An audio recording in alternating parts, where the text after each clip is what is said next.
get it. What's going on, everybody? Welcome to the SchuZ Show. I hope you guys are having a blessed Friday. If it is a Saturday for you guys, hopefully you guys are having a fantastic Saturday as well. With that being said, though, there we go. We got audio rocking and rolling. So with that being said, though, today is going to be a fun show. Now, there are no guests going to be on the show tonight. I will have some more guests featured on next week's shows. But for tonight, we've got a fight preview to get into. Actually, a couple of them in regards to the Boots Ennis fight card. We also have the Dave Allen fight card. And other fight cards will be announced and broken down throughout the duration of the show. And also some boxing news. And honestly, it's a lot of bad news that happened today. Fundora's fight's done. Beterbiev has got knocked off that card November 22nd. So lots of stuff to unfold today. But as always, if you guys have any comments, questions, or topics for me to address on tonight's show, make sure to leave it in the chat, and I'll make sure to address them as I go throughout the duration of the show, as your comments will pop up on the screen, and we'll go from there. All right, so let's get right to it, though.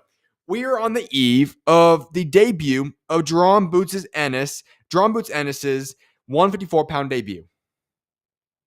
And I've given some subtle thoughts and opinions on Boots Ennis in this upcoming fight. Tonight, I'm going to give you guys my full thoughts. I don't like it. I really don't like it. Now, I'll be honest.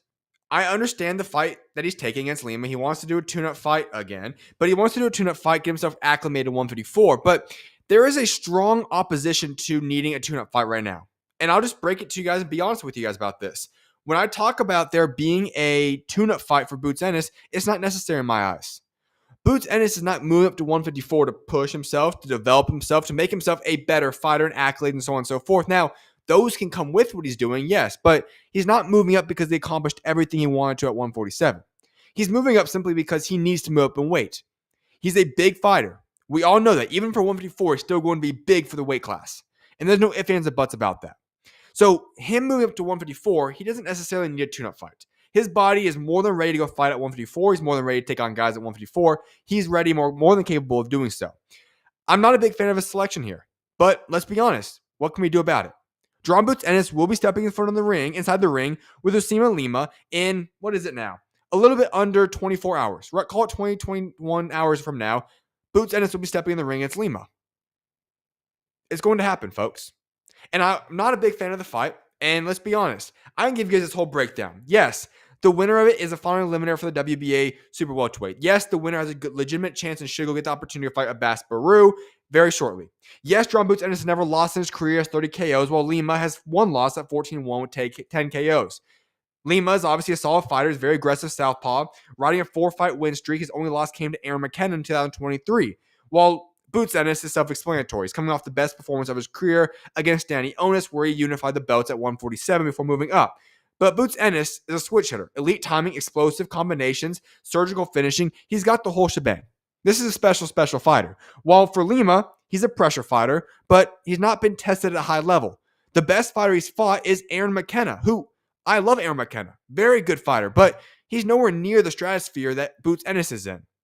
And so I'll be honest with you guys. This is not going to be a good fight. I could be very much so wrong here, and if I come on this show on Monday and one or two things happen, one of which being Boots Ennis somehow miraculously finds a way to lose this fight, or number two, Boots Ennis does not put Lima out of the place within the first 6 to 7 rounds of the fight, then there's a big problem to be talked about. Massive problem. If this fight goes to a decision, or if Boots Ennis struggles or gets caught or anything along those lines, there's going to be big problems that we're going to have to discuss about Boots Ennis on Monday's show. But that should not happen. The moral of the story is this. Jaron Boots Ennis is expected to, and I do believe, will enter the ring tomorrow night, face Lima, and should be a demolition job within 5 to 6 rounds of this fight. Lima should be out of there. This should not be a long fight. It should even be shorter than that. If you watch Lima, and I'll be honest, I do enjoy Lima. He is a fun fighter, but there's levels to this thing. Just because you are a good fighter, just because you have had good performances, does not mean you can go step in front of the ring, inside the ring, with a guy like Jaron Boots Ennis and do anything. Lima struggles with footwork. You're going against one of the best, most skilled, most talented fighters in all boxing in Jaron Boots Ennis. His skill set is phenomenal. His footwork is one of a kind. If you are Lima, your biggest weakness is footwork. How do you think that's going to work out tomorrow night? This is going to be a situation where Boots Ennis needs to go put a demolition job on Lima, make a statement at 154, come out undamaged so that he can go line up a fight early 2026, and we can get things rolling next year with legitimate fights being made for Boots Ennis in his resume. Because as much as I love Boots Ennis, and I will consider him a top 10 most talented fighter in all boxing right now, as much as I can confidently say those things, can I be honest with you guys? There's a problem when you look at his resume. And I know some people will shoot him for the Stanionis fight. I'm not against the Stanionis fight. I like that fight. I think Stanionis is going to be a world champion once again. That's a good resume win. But most of the fights on Boots Ennis' resume does not match up with the talent level of him. And when you have the situation at hand, rightfully so, people can go out there and critique you. I like Boots Ennis. Like I said, I think he's a top 10 most talented fighter, but I can't say that confidently until he goes out there and proves it. And quite frankly, there's nothing to prove against Lima. The expectation is that Boots Ennis goes out there tomorrow and knocks Lima out of there within 5 rounds. 6 at the most. That's the expectation. Nobody's expecting this to be a good fight. Lima is not a very talented fighter. He is good. He's a solid contender, but this is not a man to make a statement against. So if you're Boots Ennis, there's a lot of ways that this thing could possibly go wrong for yourself. If you get caught, if this goes to a decision, if you possibly somehow find a way to lose this fight, or if you don't put a demolition job on him within the first 5 to 6 rounds, we're going to have a lot to discuss about Boots Ennis, because those guys at 154 are not to be played with. 147 guys are not very good. I've been very vocal about that. 154, there's a lot of guys that are a problem in that weight class. If he doesn't easily get past a man in Lima tomorrow night, and you look at the guys like Sebastian Fundora, a Virgil Ortiz, a Bakur Mirzavaliev, and this Erickson Lubin, you can go down this long list. 154 is the most depth class, weight class in all boxing right now. There's going to be a lot of things that everybody has a right to discuss about Boots Ennis. So if I'm going to be honest, there's a lot of pressure on Boots Ennis. There's a lot of pressure because he didn't go out there and take the fight that a lot of guys want him to. He's fighting a guy in Lima who probably shouldn't even be in the top 15. Just being honest. So we'll see what happens. But yes, my prediction, he better go out there. It should be a quick fight, make a statement, come out undamaged so that you can go return to the ring in January, February, at the latest March against somebody that's actually talented that you could actually make a statement against at 154. And this is not a shot at Boots Ennis. This is because I believe in this man. I think he's a top 10 fighter, most talented fighter in all boxing right now. But I look at that resume and I don't like it. It looks quite similar to a guy like a Tank Davis. Has all the talent in the world. The resume is not there. Now, Tank Davis is old. Was he 3 or 4 years older than Boots Ennis? So you can give a little bit of leeway there. But still, Boots Ennis has to start moving now. And Lima needs to be the last fight that we see for a long time. My personal opinion, I hope he does his job tomorrow night and we can take care of business and we can start talking about an Abbas Baru fight, at least for a world championship, a Virgil Ortiz fight, a Bakur Mirzavaliev, a Sebastian Fundora, you name it. We can get those real fights getting going then early 2026. Now, the thing about the Boots Ennis fight, one more thing I actually want to touch up on is there's a lot of talk about the stadium and the seating. When we talk about Boots Ennis, this is a man that has the potential to be a superstar in America. He has the flair, the name, all these different aspects. Now, I will say, I think he's a little bit too prideful at times. I think that does hurt his brand name and image. I think he has a lot of cockiness about him. Not that it's a shot at him, just it does hinder himself a little bit. But here's the seating arrangements as of today. I don't know what it's going to look like tomorrow, but as of today, he has sold just around 9,000 tickets, a little bit more than so, at the Wells Fargo Center in Philadelphia for Saturday. Eddie Hearn has stated this. Now, not bad. I'll be honest, in today's boxing era, 9,000 seats is not bad. I'm not going to take shots at it. It's a solid number. However, the arena does seat 21,000 people. Just going to put that out there. Now, as I said, the state of boxing, you're fighting a man in Lima. The expectation was not for him to go sell the place out. You weren't going to get 21K inside of a stadium to watch Boots Ennis fight Lima. Just is what it is. However, yes, there's going to be a lot of open seats. Maybe we get this number to 10 or 11,000, but still, expect around 10K seats to be open at the Boots Ennis fight. It is what it is. Like I said, don't judge him too much for it. You're not going to sell a lot of tickets. Getting 10,000 in there, possibly for a Lima fight, it's impressive. I'll be honest. It is what it is. But yes, there's going to be a lot of open seats tomorrow night, just to put that out there. As for the undercard, though, a couple interesting fights. Unfortunately, we had the Cleo Co fight lined up for this one. Not going to happen now. That fight got postponed due to injury to Cleo Co. However, the new co-main event will be a heavyweight showdown between Alexis Barriere and Guido Vianello. This is for the WBC Continental America's heavyweight title. This is going to be an interesting fight to watch here. If you didn't watch the Vianello fight, going back, I think it was, 4 or 5 months when he fought Richard Torres Jr., he gave Richard Torres Jr. a run for his money. Legitimately. where those middle rounds looked like he was going to be able to go out there and escape possibly with a big upside versus Torres Jr. And I don't know how many people watched that fight. I would encourage you to go see it because it did show a lot of things about both Vanilla and also Rich Torres Jr. But the point is this. I'm intrigued by this. He is currently ranked within the top 15 in a couple of different commissioning bodies, and WBC is one of them. I like to see this. And Alex Barriere is another solid fighter, top 20 ranked, I believe, in a couple of them as well. And we're looking at two guys. For Barriere, he's a Canadian prospect who is undefeated at 12-0, where Vanilla, he is 13-3-1, 9 KOs, but he has fought some good competition. So take those 3 losses in a draw with a little bit of grain of salt. He is still a good heavyweight fighter. So I'm actually very intrigued by this fight right here. I'm excited for it. I want to see what it's going to look like. I think this is an intriguing heavyweight fight. And let's be honest, the heavyweight division is very poor right now. We don't have a lot of good heavyweight fights going down, especially on American soil. So this will be an interesting fight to see happen. Obviously not featuring any Americans here, but it'll be interesting to see what happens. If I were to give you my prediction, I'm going to go with Vanilla on this fight. I do like the way he performed against Richard Torres Jr. Barriere is a good, solid fighter as well, but I'm going to go with the veteran here. I like the way he's fought. I think he could pull off an upset here, but it will be a solid fight, good co-main event. Not the best in the world, but a solid co-main event. Other notable fights going down on this fight card, Tahir Smalls, Jose Roman. Now, sorry, Roman. I don't know why I said that. Roman. For Tahir Smalls, I encourage everybody to go out here and watch this man. I watched him for the first time, was it December of last year, I think? And he was fighting on the OTX card. Maybe it was January. Something, it was within the past calendar year. And he was fighting the OTX card. It blew me away. Absolutely was very thrilled by watching him. A very fun fighter, very talented. He's now bounced around between OTX cards, Matchroom cards. He's been staying active recently. This is a man that I think you guys should make sure to tune in for. Keep your eyes on this man. I like the way he fights. Very intriguing prospect. And speaking of prospects, Zaquin Moses and Giorgio Visioli both will be fighting on the card as well. Two of the most promising prospects within the Matchroom stable will be fighting on tomorrow's card. So there's also Dennis Thompson as well. So a lot of young guys fighting this card. And if I were you, if you're truly a diehard boxing fan, this is going to be the undercard to keep an eye on. And I specifically would say, look for the Zaquin Moses, Giorgio Visioli fights. Why? Two guys that are being pitted against each other. I had Zaquin Moses on the show before. He called out Kermon Moten. He's called out different guys along those lines. Those will probably happen a couple years down the road. But Visioli is a fight we could look to see have happen within the next 18 months. Both guys have to continue their trajectory. Both guys look very exciting, solid fighters. Matchroom stable house. Eddie Hearn's already putting them on the same card back to back. So those two guys are guys to watch. I think both guys will have an excellent performance this weekend. Keep an eye on those guys. Lots of good, interesting prospects to watch in this card. Going to go to the comment section real quickly before I head into the next card to preview.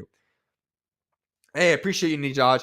Hopefully you're having a great night as well, man. Yeah, definitely. I'm excited to see Boots. Appreciate you subscribing. Hopefully we can stay in touch as well, man. Appreciate you tuning in. So I'm going to head over now into the fight going down in, what are we looking at now? Right around 11 to 12 hours in the UK.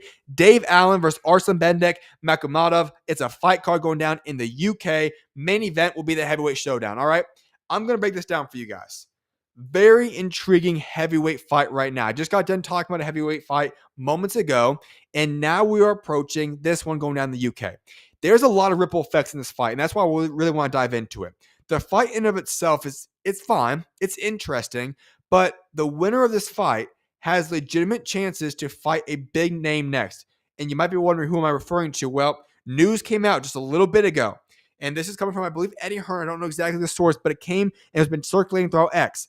If Allen-Makhmudov is guaranteed a fight against Anthony Joshua if he defeats Dave Allen tomorrow night or tomorrow afternoon my time. Massive news right there. And I would have to imagine that if Dave Allen gets the victory, he could line himself up for whether it be a Wilder or an AJ fight as well. So the winner of this fight tomorrow has a legitimate chance to position themselves for a massive payday against the likes of an Anthony Joshua or somebody that's a massive payday. So watch this fight because there's massive implications on it. Now, to break it down for you guys, Dave Allen, the White Rhino, 24-7 in his career with 19 KOs.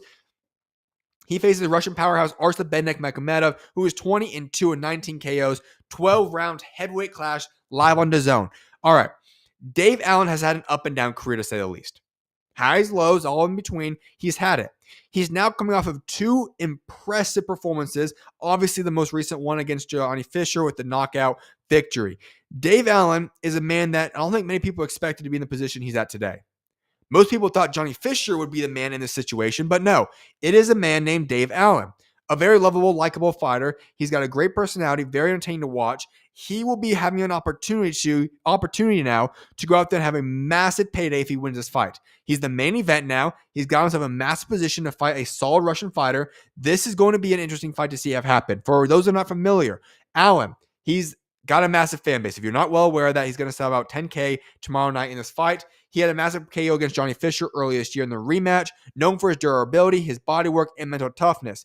Makhmudov was once a fear in his early round destruction. He is a man that needs to go start strong. He fades badly in the second half of fights. He does not have endurance whatsoever. His gas tank burns out quickly, so he's going to go all in on those early rounds. Now he's a man that's been rebuilding. He has back-to-back stoppage losses to Ajet Caballel and Guido Vianello, the man I just talked about a little bit ago.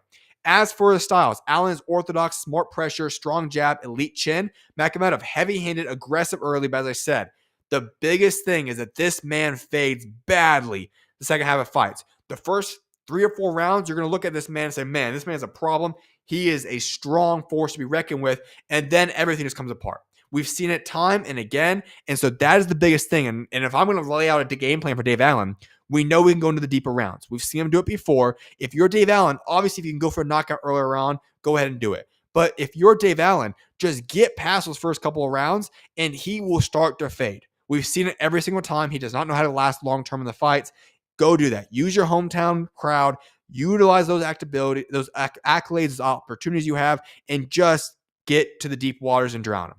That's got to be your game plan. It's worked for every other time that we've seen Makhmudov lost in a fight. Go out there and do that. I think Allen will get the late stoppage. I think he's going to do just that. If he's a 5 early storm, he will go out there. He will be victorious. And he's going to get himself an opportunity to have a massive payday in the near future. That's my game plan for Dave Allen in this fight. Then we go to the co-main event in what will be a rematch between Junaid Bostan and Bilal Fawaz. The English super welterweight title will be on the line here. This is going to be an interesting fight as well. It's for the vacant English 154-pound title. The first bout ended in a split draw. My prediction here is Bostan will win by decision. I think he will be much more disciplined in this fight and have a better all-around performance. I think he's the better fighter as well. Here's one that I'm very excited about. And this is a fight that I'm going to make sure I say this. Think about this real quickly before I say it. It has a legitimate chance to be one of, if not the best fight of the weekend. Possibly. It is Josh Padley, Reece Bellotti. Super featherweight, co-main event. Josh Padley 16-1. 5 KOs in his career. His one loss came to Schumaker Stevenson. Not really that big of a deal. He fought well. He gave it his all. Short notice. Nobody's really going to look at that loss and give him much slack for it. Solid loss there. He's taking on the former British and Commonwealth champion Reece Bellotti, who was 20-6 with 15 KOs in a 10-round super featherweight clash. This is going to be very interesting. Padley returned from a Schumaker Stevenson fight, and he had a great KO against Marco previously and went 9 rounds against Schumaker Stevenson earlier this year. Incredible year for him. Bellotti, he was recently stopped in round 12 by Ryan Gardner, but he had won 6 straight fights before that. Here's my problem. I said this right when it got announced. For Reece Bellotti, this is a man that I love fighting. The way I love watching him fight, He is a guy that is all action, very entertaining, very fun fighter to watch. He goes to war every single time he steps foot in that ring. It's a guarantee. However, when you go to war, the way that this man does and the way he just did against Ryan Gardner, there is no reason that you should be back in the ring just a couple of months after. It was, 2.5 months, he's back in the ring. 2 months, actually, exactly. 2 months, and he's back in the ring. For a guy that went to war, if you watch the fight against Ryan Gardner, they went to war in that fight. He should not be back in the ring this quickly. And I was very critical when this got announced. I don't know why they're setting this fight up. I feel like it's a gimme for Josh Padley. He should be able to go out there and have an absolute masterclass on Reece Bellotti, because when you're Reece Bellotti, you go to war time and again, you should not be in the ring this active. It's just not something that's good for you. And I think we're going to see ramifications, especially at his age, and it's unfortunate. However, we're just going to be honest with that. As I said, Bellotti's a pressure fighter, big right hand, dangerous early in fights. Josh Padley, slick, rangy, fights well off the back foot. Don't expect knockout power from Josh Padley. It's not really his bread and butter. Padley is moving down in weight, now looking to build momentum toward a title shot. And Bellotti, he needs a win. And that's why I'm really suspicious about why he's taking this fight, because Bellotti needs a win. Now, is Josh Padley a big name for yourself now to be able to rebuild yourself up in a good opportunity? Sure. But Bellotti needs a win badly. And coming off of a loss just 2 months ago, a very hard loss, I don't know if this is the wisest choice for him to make. I've been critical of it. We'll see what happens. I hope he proves me wrong, but we'll see. But my prediction in this fight is that Josh Padley will go out there, win by decision. He's going to frustrate Bellotti, and Bellotti's going to end up losing again 2 times in 2 months. I don't think it'll be as dangerous and as bad as the Ryan Gardner one was, but it's still going to be a loss on his record. We'll see what happens. Other fights going down this weekend. Funny enough, Karen Chukwudazin will be fighting Joel Mafada. This is interesting. Boots Ennis is fighting, and guess who else, of course, is fighting the same night? Karen will be returning to the ring as well. Seems like those two guys are always tied together. Then Yolani Hernandez, he returns to the ring on Saturday's Fist of Fury event in Hollywood, Florida. It's actually on Sunday. That will be a nice return. Yolani Hernandez coming off of a phenomenal performance earlier this year, and he'll be returning to the ring now. Go watch that one. It's going to be a great fight as well. All right, so we're going to head into some boxing news now. And there's a lot to get into. A lot of stuff that's bad news, I said. I'm going to look through the comment, make sure we don't have anything else there. Yep, perfect. So, a lot of stuff happened in the boxing news in the past 24 hours. Most of it bad. Let's get to it. The October 25th, Sebastian Fundora, Keith Thurman, WBC super welterweight title fight has reportedly been postponed because Fundora has suffered a hand injury. The show is canceled. Fundora-Thurman will be rescheduled. Oh my goodness. I'm shocked. I'll be honest. I'm shocked. We're 2 weeks out from what should have been PBC's first card in a long time. PBC has had a horrible year of boxing. Just keeping it blunt with you, PBC has not had a good year of boxing. Very inconsistent, not a lot of great cards. They were hopefully going to have a solid card on October 25th. Remember, O'Shaquie Foster, Stephen Fulton, which would have been the best fight on that card. Now that's once again going to have to be postponed. Jesus Ramos, he was fighting Shane Mosley at 160. That would have been a great fight. That's over now. So many other great fights are Isaac Lucero. He's off the card now. So many great fights were set for this fight card, and PBC once again has to postpone a fight and move on from it. Now, it's unfortunate. I'll be 100% honest with you guys. It is extremely unfortunate because we look at the situation. Fundora, obviously, we don't really necessarily want this fight. At least I don't want it. I don't think it makes a lot of sense. There's unification to be made. There's better fights. I don't think this was going to be a tough fight. I think Sebastian Fundora is going to have an easy victory, but it is what it is. We're not going to have the fight now. Who knows when it happens, but it's not happening now. With it being a hand injury, you have to expect that it's at least 6 to 8 weeks out. So that would put him possibly back in December or January or February. We'll see what happens if this fight even comes to fruition. Here's the other news, though. PBC has announced, entire event is postponed per sources involved. Jesus Ramos, Shane Mosley Jr., Isaac Lucero, Roberto Valenzuela Jr., bouts from Fundora-Thurman pay-per-view undercard likely will now be on the Pitbull Roach pay-per-view undercard, along with the Janabek Laura 116 unification as the co-feature. So at least now we're going to have those fights get postponed just a little bit. We're going to go watch them in December when the Lamont Roach Pitbull Cruz fight happens.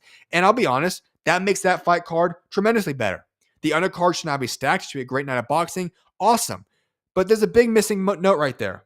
And this is really what I want to spend some time on right now.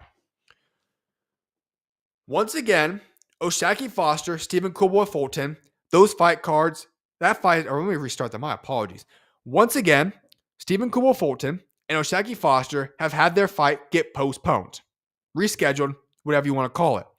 This has been debatably the best fight on each and every single card has been placed upon, and yet we don't get to see it again. These two guys are both phenomenal fighters. Both guys have star potential. Both guys are two very, very talented American fighters, and yet they want to step up to the plate. Fulton want to step up to the plate, move up in weight class, go challenge O'Shaquie Foster. Incredible fight that all true boxing fans have been dying to witness. And yet, once again, PBC and this pay-per-view situation screws them over, and now they've been in training camp for 6+ months, and we still are not going to get the fight. I feel horrible for both these guys. These two guys have been in a very long training camp, preparing for a massive fight. Fans have been excited for it, and once again, these guys have to have their fight get rescheduled. It's an embarrassment. And if you are PBC, you have to look at this and say, you know what? We screwed up. We have to find a way to get these guys on a card. It's not their fault that all these fight cards you keep having keep on getting rescheduled. You need to give these guys an opportunity. I understand the payment structure, the business side of boxing, and it would not have worked to just make them the main event. I get those two guys would not have sold at a high level enough to keep it as a pay-per-view. But these two guys have given a lot of money, resources, and time to preparing for this massive fight. And yet, once again, they are caused to postpone it, reschedule it, and who knows what's going to happen. It's not even listed currently as a fight that's going to be on the Pitbull Cruz and Lamont Roach undercard. So what are these two guys going to do? I don't know. But what I do know is that all boxing fans want to see O'Shaquie Foster, Stephen Fulton fight. This is a big fight to make at 130. The American people want to see it. And if it's PBC or somebody, Turki Al-Sheikh, whoever it is, please go get these two guys on the phone and make this fight happen. I don't care where, when, on what platform, where it needs to be. Make the fight happen. These two guys deserve their paycheck. These two guys deserve to go out there and actually fight, and let them do that. Stop screwing around everybody. Make this fight happen. I feel horrible for these two guys. They've been working for this fight. The fans want to see it. I was the most excited to see this fight than any other fight on that Sebastian Fundora Keith Thurman undercard. Please give these guys an opportunity to go out there and fight and give the fans what we want. We want Kubo Fulton and we want O'Shaquie Foster to go out there and have a massive showdown in that ring. Make it happen. Somebody step to the plate and get this fight made. The other interesting one is this. Frank Martin. I was excited about this. For so long, Frank Martin's been outside of the ring, and I do not know why. But what do we have now? Frank Martin, once again, is going to have his return postponed as well. And notice, when I listed the fights that's now been moved to the Pitbull Cruz fight card against Lamont Roach, Frank Martin was not listed in that group. So now you have to wonder, what in the world is going on with Frank Martin? Frank Martin is a man who has had a big name. If I were him, I would have returned to the ring much quicker than he has chosen to do, because I think you could have rid your name quite high when you talk about coming off the Tank Davis loss and the name and the image you grew from there, but so be it.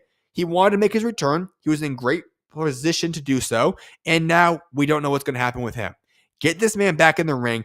PBC is ruining his career. Get him active. Get him back in the ring. We need to see some more Frank Martin because I don't know what's going on with this situation. So overall, the entire Fundora Keith Thurman fight card now falling entirely apart is a disappointment, and it has a massive ripple effect on so many people, which is the most important and unfortunate thing. Obviously, I can't blame Fundora. If he has a serious hand injury, can't fault him for that. There's no shots being taken at him. The problem is that one injury has a massive ripple effect and is now impacting so many guys, and it sucks to see that happen. Badou Jack will face Noel Mikaelian in a WBC Cruiserweight title rematch set for December 13th in Los Angeles, sources tell Mike Coppinger. Interesting right here. Badou Jack, Noel Mikaelian, December 13th. It is what it is. I think Noel won the first fight. I think Badou Jack did not win that fight. I don't know how they gave him that fight in the beginning to begin with. It is what it is. However, I think the fight needed to happen.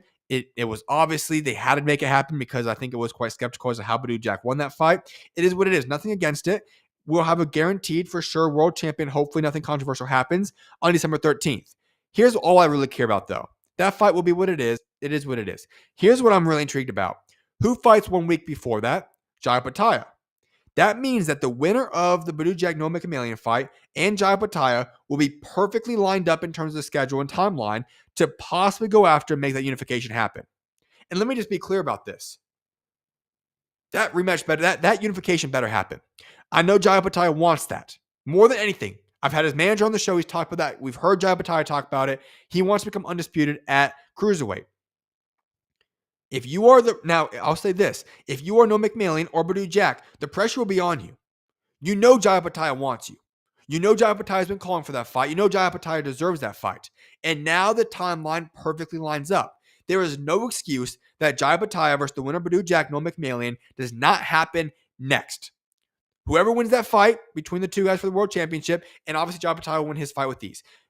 Those winners must unify the belts at Cruiserweight. Has to happen. No ifs, ands, or buts. They better make it happen. I think Turki Al-Sheikh will be on that, and hopefully we get to see that on either the January or February Riyadh season cards. Now, going back to CBS, the man I talked about yesterday, Chris Bellum-Smith, the purse bid has now been rescheduled for October 16th. The initial purse bid was declared deserted because there were 0 bidders. The minimum bid was $300,000. It's now halved to $150,000. Boxer would likely do this fight at $300,000 total cost, but it's very likely that CBS has minimums in his deal that would put the price beyond the $150,000 they might win the bid at. Here's the tough thing. The Cruiserweight division does not sell very well. Only a handful of names sell well, and let's be honest, I like Chris Bellum-Smith. He's a good fighter, very physical, great mentality, warrior, so on and so forth. He's got all that stuff with it, riding with him. Here's the problem with CBS. He is not a guy that's the most entertaining fighter in the world. It is what it is, just the truth. And when you're at the Cruiserweight division, you're trying to fight a guy named Ramon Fress, who does not have a big name. A lot of guys are not going to pay for that because it's a guaranteed loss of money for whoever wins this purse bid. And that's why we're seeing an issue where $300,000 could not get the job done. Now at $150,000. As I've heard other reports say, the expectation that Chris Bellum-Smith does have a higher guarantee in his minimum contracts. Therefore, this fight is going to almost be impossible to make.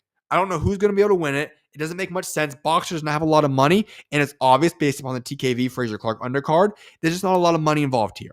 So I don't know if this fight gets made. I would not be shocked to see it fall apart, but that is now in place. Last but not least on today's show, now if there are any more comments, make sure to leave it in the comment section. I'll address that as I go throughout tonight's show. But per sources with direct knowledge, Artur Beterbiev is now off the November 22nd Benavidez Yarde card in Riyadh, Saudi Arabia. Beterbiev is not injured. That is not why he's off the card. He's just been axed, according to sources from Dan Rafael. All right.